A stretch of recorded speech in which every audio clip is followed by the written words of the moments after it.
Your name's not down, you're not coming in.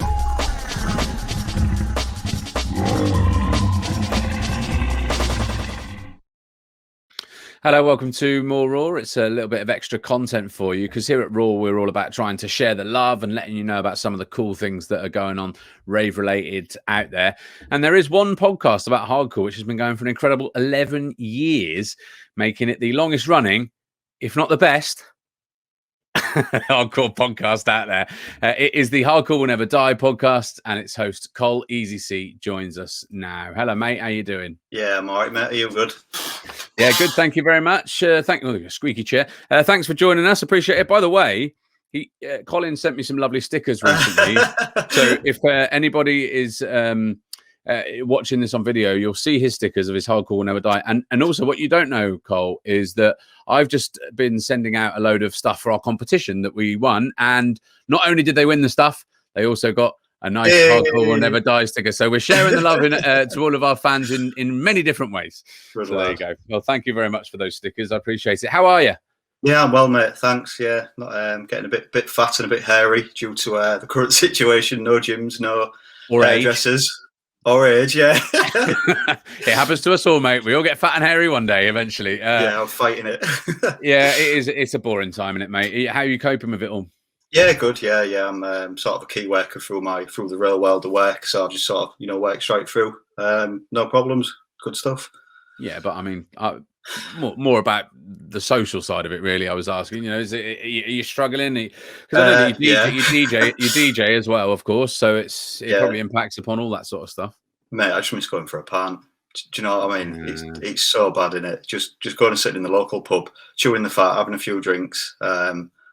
It's hard, isn't it? I suppose it's been so long; it's become normal now, hasn't it? Which is a couple more months, and then we'll be there.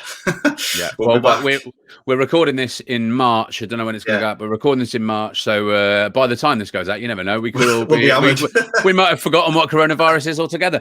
Right. So I'm going to do a little quick fire thing for you, just to sort of get to know you, and then we'll ask you a bit about the podcast and why people should go and check you out. It's the Hardcore Will Never Die podcast. But in terms of you, I'm assuming your name's Col because your name's Colin, DJ Col EZC. I'm assuming it's Colin, but what's your full name? Colin Cooper. Colin Cooper. Okay. How old are you, Col? 39. Okay. Looking good on it. Right side of 40. Just about. Just about. Looking good on it. But if I may say, a little bit fatter and a little bit hairier than you used to. And where are you from, mate? I'm from Hull. Okay. And how did you get into raving? I got into raving when I was 15 years old through pirate radio, sort of local pirate radio in about 95. And it was sort of predominantly Eurocore and happy hardcore. That was played late on a night, and that sort of got my attention, like sort of the age of 15. So I was right into the music before I could actually get into the raves. Right. Although that never stopped people. Generally, no. I think I'll have been 16. I think 17 when I was going out raving. What was your first rave? Just some local stuff. It will have been a night called Fresh in Hull, and a mutual friend of ours, DJ Pursuit. Yep. Top man made one of our theme tunes. Yeah. He lives up the road from me. Or used to live up the road from me. Sort of like a lifelong friend.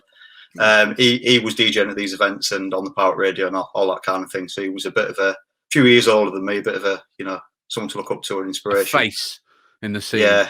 He's a good lad. And so, when would you start going after that to more bigger events over the time?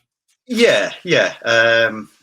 Sort of the people I was sort of hanging around with at sort of like 16, 17, 18 were a bit older than me, and it was the sort of bear for the super club, your Gatecrasher, God's Kitchen, Sun Essentials, and they used to drag me to them. So it was sort of full on trance, full on hard house, and sort of raving and happy hardcore was sort of like my dirty little secret that I didn't have anyone to really go to the events with. I went to a few, but it was in them early days, it was mainly the big super clubs like Gatecrasher in Sheffield, God's Kitchen, Birmingham on it. Sort of travelling around the country to those kind of festivals and events, which were massive, weren't they? I mean, trance and the Midlands in the UK, it was a centre of the world for trance back in the late 90s. So it was a big eye opener from going to the local pubs in the town to go to these full-on, raves and events around the country. It was good fun. So why hardcore though? Why? I don't know. It's just because it sounds like you were going. It sounded like you were going to trance events, but you're now doing a hardcore podcast. The people that I was sort of friends with, they're full on got the full subclub trance bug, so they went to all them. There's just something about happy hardcore, isn't there? It's fun. It makes you feel happy. It's fundamentally fun, happy music. Do you know what I mean? It doesn't take itself too seriously. So I don't know. There's something touched me with happy hardcore. I think it's the lyrics, the wonderlands, the fairy tales. It's just who gives a fuck in it. It's just happy music. There's something. It was faster as well. Harder the better kind of thing. Yeah. And what are your favourite sort of tunes over the years? Like, if you could name a couple. That's hard from someone who does a podcast every week for the past 7 years. Banging out. Favourite tracks from when I first got into it, sort of that Eurocore sound, were Axis, So in Love. Sort of like a complete Eurocore sounding track. Timo Maas, Final Excess, and Party Animals, Used and Abused. A bit more banging. And what Scorpio playing that. What were your sort of favourite DJs then? If I mean, there's a slight range of music there, but what were your favourite sort of? Back then it'll been Scott Brown, and he probably still is Scott Brown for hardcore, to be honest. He's such an all-rounder.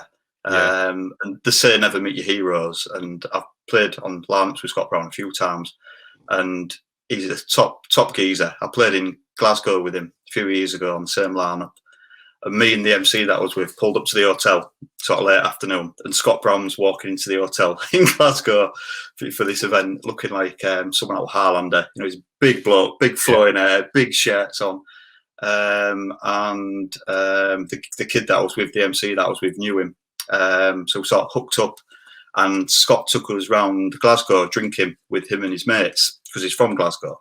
And when he's up there, he goes and sees his family, his brother, some of his mates kind of thing. And he took us drinking before the event around Glasgow. So I thought I could drink.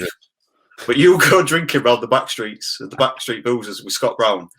He'll teach you a thing or two about drinking. Wow. So, yeah. Sounds fun, though. Yeah, it was good, man. I love the fact that he looks like, if you were going to sort of design a stereotypical happy hardcore DJ, yeah, it's him, basically. But then you could say that about them all back in the 90s. Like, it was like, are you doing this deliberately? Like, with your long hair, your ponytails, and your earrings? It was the caricatures, wasn't it, that sort of made of them all, Yeah. And what were your favourite MCs? Favourite MCs? I'm going to say 3 Star, who was a big MC sort of up north, who came to be my MC, playing around the country with him. So you've got to say that, really, haven't you? Yeah. If I was say someone else, even if you think he's shit, like, you got to say it, really, haven't you? No, he's spot on his shit. If I was say someone else, I'd say Nats. Okay. So you like the Northern style ones? Yeah, I suppose, yeah. It's just sort of what you grow up with, isn't it? And sort of the events that you go to. They sort of play all around Yorkshire, Lincolnshire, sort of down south a little bit. But you see, the ones I grew up with, I don't really like that much now. I'm not going to name them. Do you know? But, not really.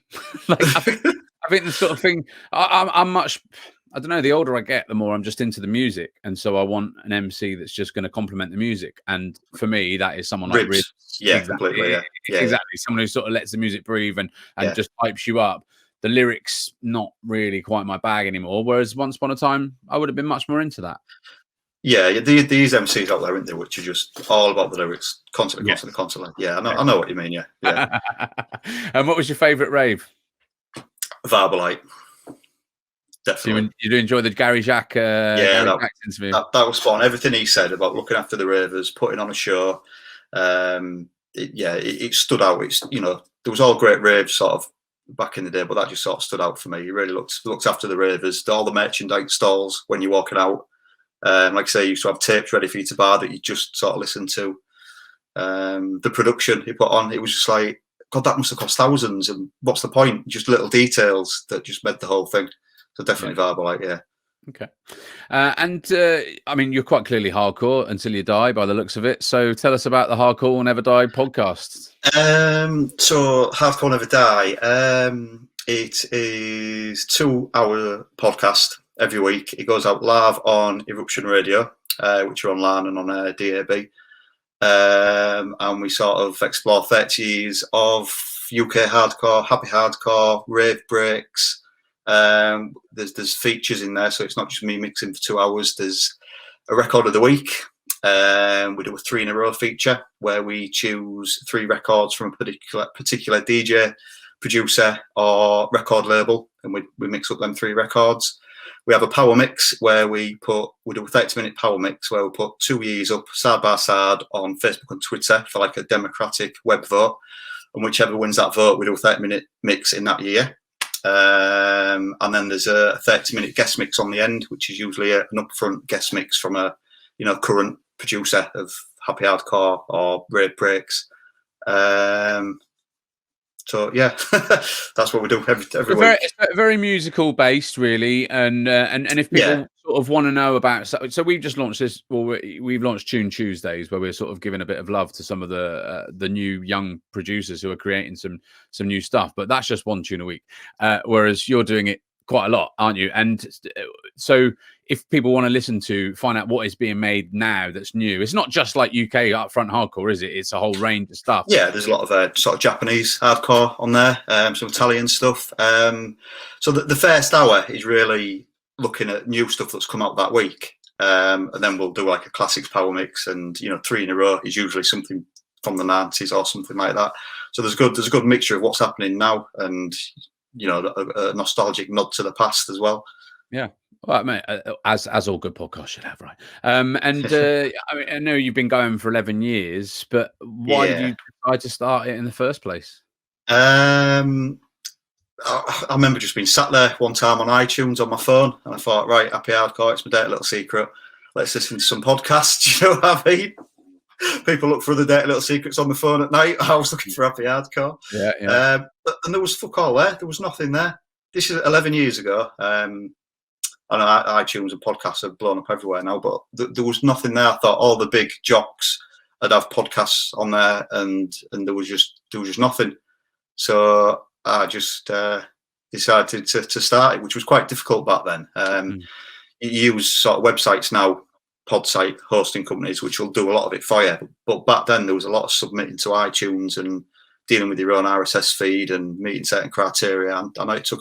I remember there was weeks where I was just checking my phone constantly to see when it was going to be listed, and it finally got listed in there. I mean, I will say that it's not that much easier these days. It's a right fucking faff to get on in the first place. But once you're up, it's much more straightforward. Did you have any idea that you'd be going 11 years later? No, I never really thought that far ahead. I don't think. When I first started, it was just me mixing for an hour or 2 hours, and it was monthly. I started it monthly. Well, that would have been quite novel, probably, because I mean, recently we've you can't move through Facebook without seeing some shithead doing some crap, crap quality stream. So this would have been quite novel back in 2009. Yeah, that's when it would have been. Yeah, 2009. Yeah, it was good. I mean, we did it monthly because I think there was restrictions with the hosting back then. It wasn't just unlimited content kind of bandwidth. But back then you had like a monthly growth. So I think that's why I started it monthly. And I only had so many records. I thought if I do this every week, do you know what I mean? You're going to be playing the same records over and over again. Because it was just about anthem bashing sort of when I started it. For the first 100 episodes, it was just anthem bashing 90s happy hardcore, really. But back then.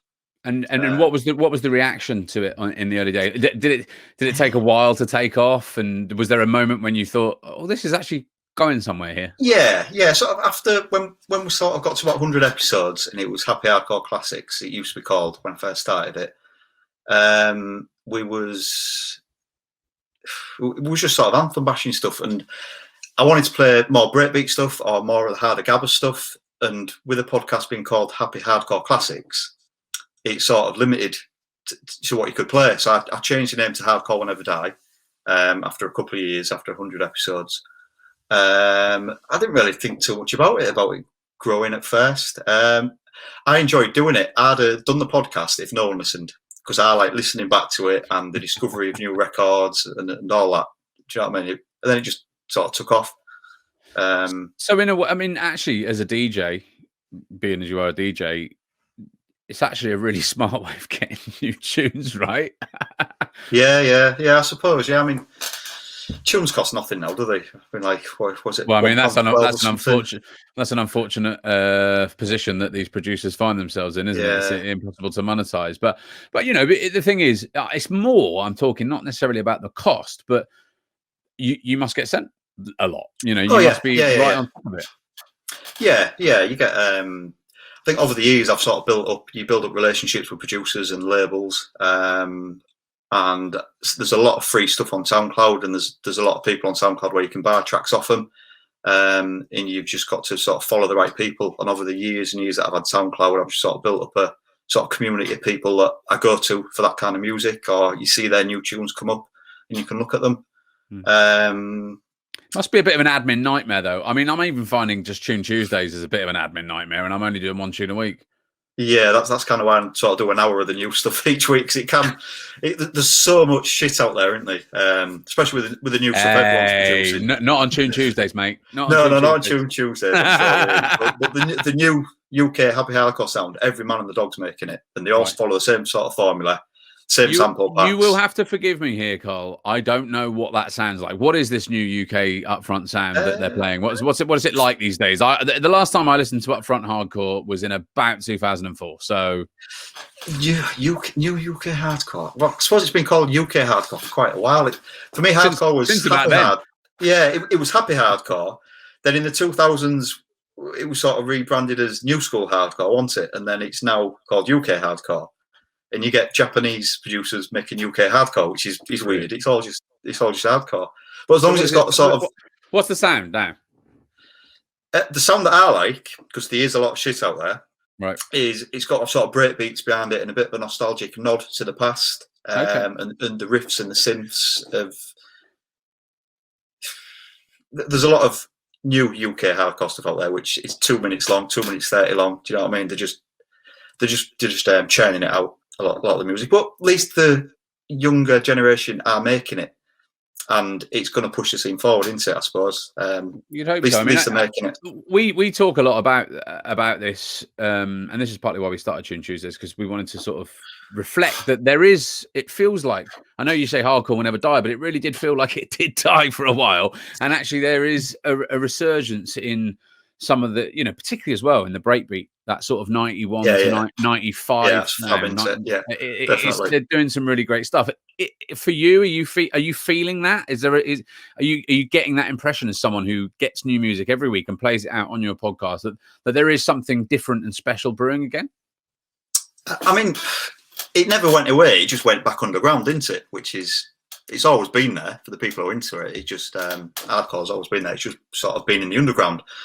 The new breakbeat sound, which I say new, I've got trust me about 5 or 6 years old now, but even before that, a lot of stuff on Night Force, they've continued through, and they're making breakbeat hardcore with maybe a bit of a kick behind it. I love the new Rave Break stuff. I do some Rave Breaks dedicated only mixes on the podcast, and they get so much attention, and people are always track RDs, and with the Rave Break stuff I'm just so lazy, I never put them up.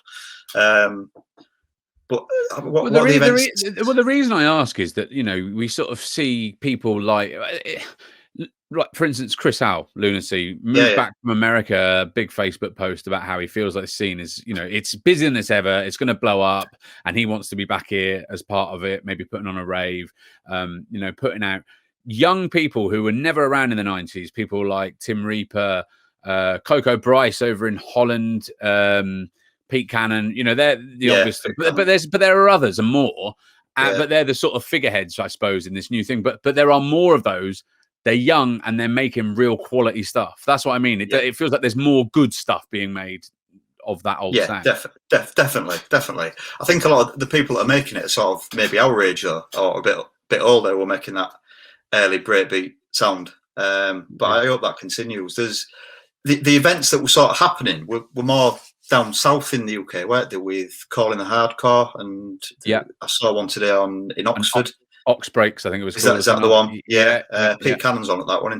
I want to go to them when things open up again. I'll sort of make the journey and go down to them. There's not really much, because I'm in sort of the north of England, sort of Midlands north. Not really seen much of that up here. Well, I've wanted to go to that Ox Breaks one, so maybe we can meet up and hold hands or something. Okay. We'll get our hands in the air together. And you make music, is that right? Yeah, I make sort of 90s inspired happy hardcore. Sort of 909 kick, lots of break beats over it. Keep it silly, sample everything. Some stuff's original, gets released. There's a lot of stuff on maybe my Soundcloud that don't get released because it's just full of samples. But it's just good fun to make happy hardcore. You know, you can't go wrong. So yeah, produce quite a bit. Not as much as I'd like to. It is time consuming, as everyone knows. Cool. Where can people find your stuff?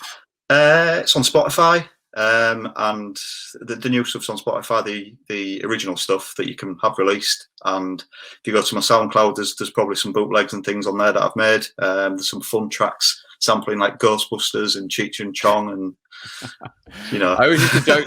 everything. I always used to joke to my mate that when you were in a rave and you were really high, that everything just sounded a bit like Ghostbusters, and particularly when I would go to like a tech house night or whatever. But actually yours is Ghostbusters. So I'd be like, this actually is Ghostbusters. And so why should people come and listen to the Hardcore Will Never Die podcast? Like what we do? Because happy hardcore solves everything. Very good. If you just want to listen to people anthem bash, just listen to the first 100 episodes of mine, or listen to someone else, or listen to someone on Facebook. But on Hardcore Will Never Die, it's more a weekly journey with rarities and B-sides and new music. So just, you know, check us out. X amount of pressure, X amount of roar.